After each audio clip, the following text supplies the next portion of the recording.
Zdaj so bolj jasna ozadja, prodaje Večera, pa me zanima, kako daleč so postopki na ministrstvu.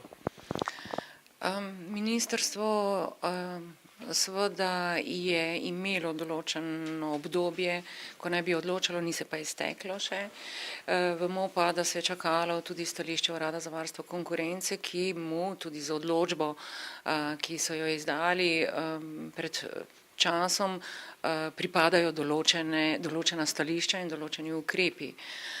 Seznanjeni smo iz medijev, kajti sam lastnik v tem postopku nam ni dodajal nobenih dodatnih informacij, tudi za odlog v tistem preteklem času smo nekako morali se pozanimati sami.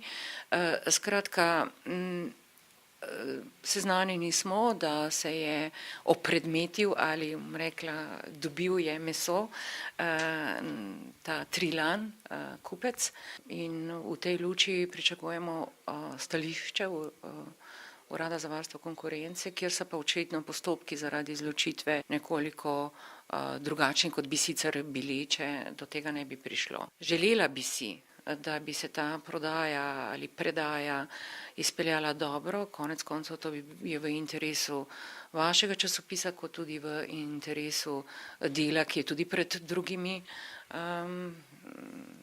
vprašanji in problemi vezani na prodajo.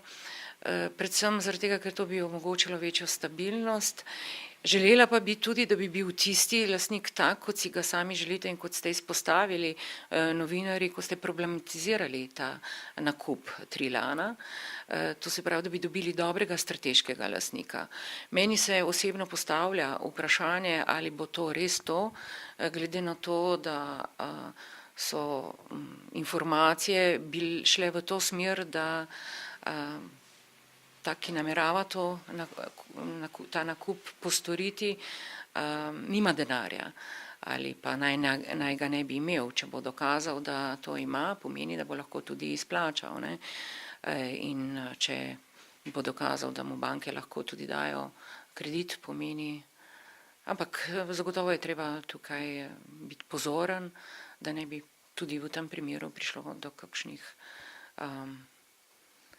ne bolj transparentnih rešitev.